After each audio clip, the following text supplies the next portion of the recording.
Hi hello guys, welcome back to Sonu Pallavi kitchen. ನಾನು Roopa. Friends, ಇವತ್ತಿನ ವಿಡಿಯೋದಲ್ಲಿ ತುಂಬಾ ರುಚಿಯಾಗಿರುವಂತಹ ಮೊಳಕೆ ಹುರುಳಿಕಾಳಿನ ಸಾರನ್ನು ಹೇಗೆ ಮಾಡೋದು ಅಂತ ತೋರಿಸ್ತಾ ಇದ್ದೀನಿ. ನೀವೇನಾದರೂ ಫಸ್ಟ್ ಟೈಮ್ ನನ್ನ ಚಾನಲ್ಗೆ ವಿಸಿಟ್ ಮಾಡಿದರೆ ಪ್ಲೀಸ್ ನನ್ನ ಚಾನಲ್ನ ಸಬ್ಸ್ಕ್ರೈಬ್ ಮಾಡ್ಕೊಳ್ಳಿ, ಹಾಗೆ ಲೈಕ್ ಮಾಡಿ, ಶೇರ್ ಮಾಡಿ.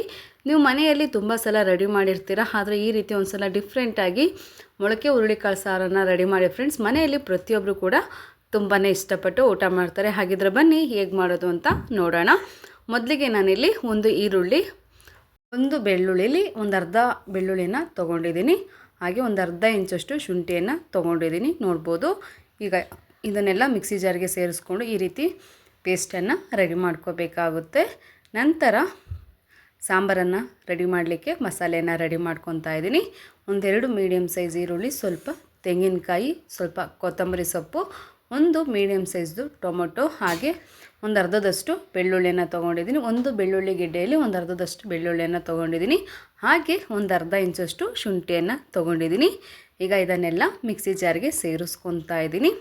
ಮುದ್ದೆ ಜೊತೆ ಊಟ ಮಾಡ್ತಾಯಿದ್ದೆ, ತುಂಬಾ ಇಷ್ಟ ಆಗುತ್ತೆ ಫ್ರೆಂಡ್ಸ್. ಮನೆಯಲ್ಲಿ ಪ್ರತಿಯೊಬ್ಬರು ಕೂಡ ಒಂದು ಮುದ್ದೆ ಊಟ ಮಾಡೋರು 2 ಮುದ್ದೆಯನ್ನು ಊಟ ಮಾಡ್ತಾರೆ, ಅಷ್ಟು ರುಚಿಯಾಗಿರುತ್ತೆ ಈ ಮೊಳಕೆ ಹುರುಳಿಕಾಳಿನ ಸಾಂಬಾರು. ಖಂಡಿತ ಈ ವಿಧಾನದಲ್ಲಿ ಒಂದು ಸಲ ರೆಡಿ ಮಾಡಿ. ನಮ್ಮ ಹಳ್ಳಿ ಕಡೆಯೆಲ್ಲ ಇದೇ ರೀತಿಯೇ ನಾವು ಮಾಡೋದು, ಹಾಗಾಗಿ ನಿಮಗೂ ಕೂಡ ಶೇರ್ ಮಾಡ್ತಾಯಿದ್ದೀನಿ. ನಂತರ 1.5 ಸ್ಪೂನಷ್ಟು ನಾನಿಲ್ಲಿ ಖಾರದ ಪುಡಿಯನ್ನು ಸೇರಿಸ್ಕೊತಾ ಇದ್ದೀನಿ. ಸ್ವಲ್ಪ ಖಾರದ ಪುಡಿ ಖಾರವಾಗಿದೆ, ಹಾಗಾಗಿ ಸ್ವಲ್ಪ 1.5 ಸ್ಪೂನಷ್ಟು ನಾನಿಲ್ಲಿ ಖಾರದ ಪುಡಿಯನ್ನು ಸೇರಿಸ್ಕೊಂಡಿದ್ದೀನಿ. ನಂತರ ಸಾಂಬಾರು ಪುಡಿಯನ್ನು ಸೇರಿಸ್ಕೊತಾ ಇದ್ದೀನಿ. ಸುಮಾರು 4 ಸ್ಪೂನಷ್ಟು ಸಾಂಬಾರು ಪುಡಿಯನ್ನು ಸೇರಿಸ್ಕೊಂಡಿದ್ದೀನಿ.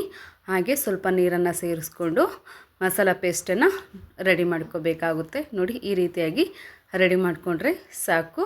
ನಂತರ ರುಬ್ಬಿರೋಂತಹ ಮಸಾಲೆಯಲ್ಲಿ 1-2 ಸ್ಪೂನಷ್ಟು ಮಸಾಲೆಯನ್ನು ಎತ್ತಿಡ್ಕೊತಾ ಇದ್ದೀನಿ. ನೆಕ್ಸ್ಟು ನಾನು ನಿಮಗೆ ಹೇಳ್ತೀನಿ ಅದು ಏನಕ್ಕೆ ಬೇಕಾಗುತ್ತೆ ಅಂತ. ನಂತರ ನೋಡ್ಬೋದು ನೀವಿಲ್ಲಿ ಮೊಳಕೆ ಕಾಳು ಇಷ್ಟು ಚೆನ್ನಾಗಿ ಬಂದಿದೆ ಅಂತ. ತುಂಬಾ ಈಸಿಯಾಗಿ ನಾವು ಮೊಳಕೆ ಕಾಳನ್ನು ರೆಡಿ ಮಾಡ್ಕೋಬೋದು, ಹಾಗೆ ಆರೋಗ್ಯಕ್ಕೂ ಕೂಡ ತುಂಬಾ ಒಳ್ಳೆಯದು. ಖಂಡಿತ ಈ ರೀತಿ ಒಂದು ಸಲ ಟ್ರೈ ಮಾಡಿ ಫ್ರೆಂಡ್ಸ್. ನಂತರ ನಾನಿಲ್ಲಿ ಒಂದು ಕುಕ್ಕರನ್ನು ತೊಗೊಂಡಿದ್ದೀನಿ. ಕುಕ್ಕರ್ ಬಿಸಿ ಆದ ನಂತರ ಒಂದು 4 ಟೇಬಲ್ ಸ್ಪೂನಷ್ಟು ಎಣ್ಣೆಯನ್ನು ಸೇರಿಸ್ಕೊಂಡಿದ್ದೀನಿ. ಎಣ್ಣೆ ಬಿಸಿ ಆದ ನಂತರ ಒಂದು 1/4 ಟೇಬಲ್ ಸ್ಪೂನಷ್ಟು ಸಾಸಿವೆಯನ್ನು ಸೇರಿಸ್ಕೊಂಡಿದ್ದೀನಿ. ಸಾಸಿವೆ ಎಲ್ಲ ಚಿಟಪಟ ಅಂತ ಸಿಡಿಬೇಕು. ನಂತರ ಇದಕ್ಕೆ ಕರಿಬೇವನ್ನು ಸೇರಿಸ್ಕೋತಾ ಇದ್ದೀನಿ.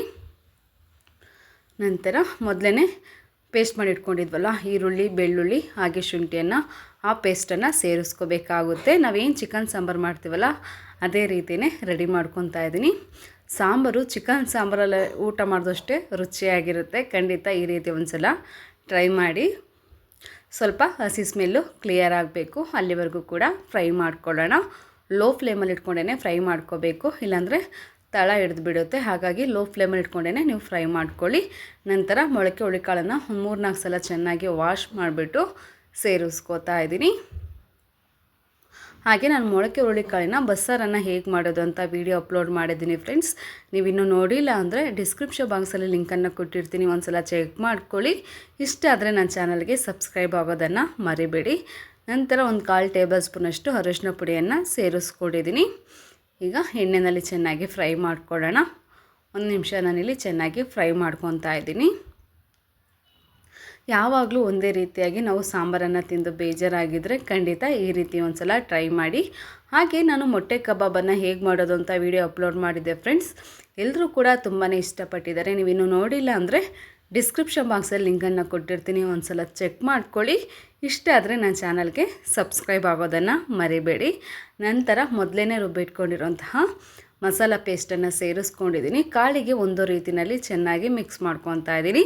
ನಾನು ತೊಗೊಂಡಿರೋಂತಹ ಮೊಳಕೆ ಕಾಳು ಹಾಗೆ ಮಸಾಲೆ ಪರ್ಫೆಕ್ಟ್ ಆಗಿದೆ, ನೋಡ್ಬೋದು.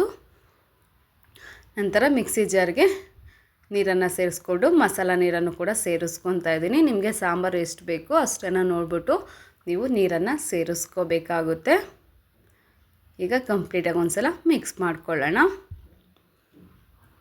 ಹಾಗೆ ಹೆಸರುಕಾಳು ಬಸ್ಸಾರನ್ನು ಕೂಡ ಹೇಗೆ ಮಾಡೋದು ಅಂತ ವಿಡಿಯೋ ಅಪ್ಲೋಡ್ ಮಾಡಿದ್ದೀನಿ ಫ್ರೆಂಡ್ಸ್. ನೀವಿನ್ನೂ ನೋಡಿಲ್ಲ ಅಂದರೆ ಡಿಸ್ಕ್ರಿಪ್ಷನ್ ಬಾಕ್ಸಲ್ಲಿ ಲಿಂಕನ್ನು ಕೊಟ್ಟಿರ್ತೀನಿ, ಪ್ಲೀಸ್ ಒಂದು ಸಲ ಚೆಕ್ ಮಾಡ್ಕೊಳ್ಳಿ. ಇಷ್ಟ ಆದರೆ ನನ್ನ ಚಾನಲ್ಗೆ ಸಬ್ಸ್ಕ್ರೈಬ್ ಆಗೋದನ್ನು ಮರಿಬೇಡಿ. ಹಾಗೆ ನಿಮ್ಮ ಹತ್ರ ನಾನು ಕೇಳ್ಕೊಳ್ಳೋದೊಂದೇ, ಎಲ್ಲರೂ ಕೂಡ ವಿಡಿಯೋ ನೋಡ್ತಾ ಇದ್ದೀರಾ ಆದರೆ ಸಬ್ಸ್ಕ್ರೈಬ್ ಆಗೋದನ್ನು ಮರಿತಿದ್ದೀರಾ. ದಯವಿಟ್ಟು ವಿಡಿಯೋ ನೋಡೋ ಪ್ರತಿಯೊಬ್ಬರು ಕೂಡ ನನ್ನ ಚಾನಲ್ನ ಸಬ್ಸ್ಕ್ರೈಬ್ ಮಾಡ್ಕೊಳ್ಳಿ ಫ್ರೆಂಡ್ಸ್. ಅದರಿಂದ ನನ್ನ ಚಾನಲ್ ಬೆಳೀಲಿಕ್ಕೆ ತುಂಬಾ ಸಹಾಯ ಆಗುತ್ತೆ. ಮೊದಲಿಗೆ ನಾನಿಲ್ಲಿ 1 ಸ್ಪೂನಷ್ಟು ಉಪ್ಪನ್ನು ಸೇರಿಸ್ಕೊತಾ ಇದ್ದೀನಿ. ಉಪ್ಪನ್ನು ಸೇರಿಸ್ಕೊಂಡ ನಂತರ ಕಂಪ್ಲೀಟಾಗಿ ಒಂದು ಸಲ ಮಿಕ್ಸ್ ಮಾಡ್ಕೊತಾ ಇದ್ದೀನಿ. ಸ್ವಲ್ಪ ಸಾಂಬಾರು ಕುದಿ ಬರಬೇಕು, ನೋಡಿಬಿಟ್ಟು ನಾವು ಉಪ್ಪನ್ನು ಸೇರಿಸ್ಕೋಬೇಕಾಗುತ್ತೆ. ಸಪ್ಪೆ ಆಗಿದರೆ ಮತ್ತೆ ನಾನು ಉಪ್ಪನ್ನು ಸೇರಿಸ್ಕೊತೀನಿ. ಹಾಗಾಗಿ ನೋಡ್ಬೋದು ಈಗ ಸಾಂಬಾರು ಕುದಿಲಿಕ್ಕೆ ಸ್ಟಾರ್ಟ್ ಆಗಿದೆ. ನನಗೆ ಸ್ವಲ್ಪ ಸಾಂಬಾರು ಸಪ್ಪೆ ಅನ್ನಿಸ್ತು, ಹಾಗಾಗಿ ನೋಡಿಬಿಟ್ಟು ನಾನಿಲ್ಲಿ ಮತ್ತೆ ರುಚಿಗೆ ತಕ್ಕಷ್ಟು ಉಪ್ಪನ್ನು ಸೇರಿಸ್ಕೊತಾ ಇದ್ದೀನಿ. ಆರೋಗ್ಯಕ್ಕೆ ತುಂಬಾ ಒಳ್ಳೆಯದು ಈ ಮೊಳಕೆ ಹುರುಳಿಕಾಳಿನ ಸಾಂಬಾರು. ಖಂಡಿತ ಈ ರೀತಿ ಒಂದು ಸಲ ಟ್ರೈ ಮಾಡಿ. ಉಪ್ಪನ್ನು ಸೇರಿಸ್ಕೊಂಡ ನಂತರ ಮತ್ತೆ ಕಂಪ್ಲೀಟಾಗಿ ಒಂದು ಸಲ ಮಿಕ್ಸ್ ಮಾಡ್ಕೊತಾ ಇದ್ದೀನಿ.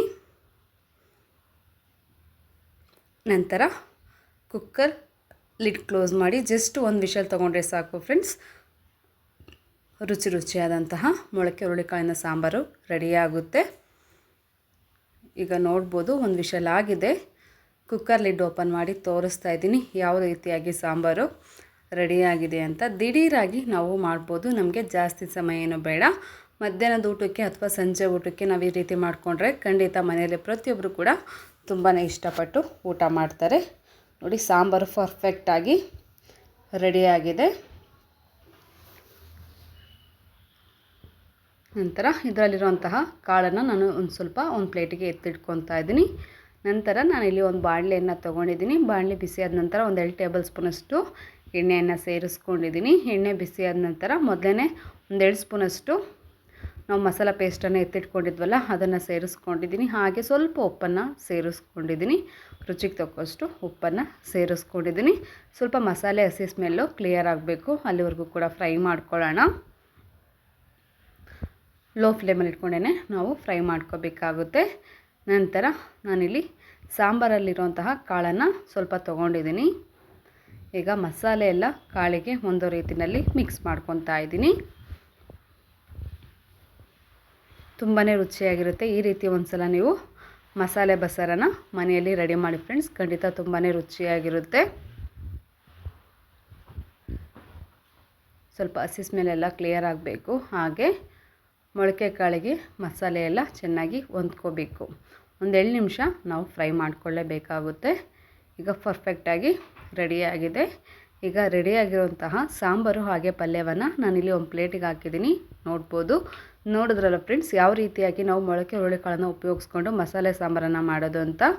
ಇವತ್ತಿನ ವಿಡಿಯೋ ನಿಮಗೆ ಇಷ್ಟ ಆಗಿದೆ ಅಂತೇಳಿ ಭಾವಿಸ್ತೀನಿ. ಇಷ್ಟ ಆಗಿದರೆ ಪ್ಲೀಸ್ ನನ್ನ ಚಾನಲ್ನ ಸಬ್ಸ್ಕ್ರೈಬ್ ಮಾಡ್ಕೊಳ್ಳಿ, ಹಾಗೆ ಲೈಕ್ ಮಾಡಿ, ಶೇರ್ ಮಾಡಿ. ಆದಷ್ಟು ಈ ವಿಡಿಯೋನ ನಿಮ್ಮ ಫ್ರೆಂಡ್ ಜೊತೆ ಹಾಗೆ ಫ್ಯಾಮಿಲಿಯವ್ರ ಜೊತೆ ಶೇರ್ ಮಾಡಿ.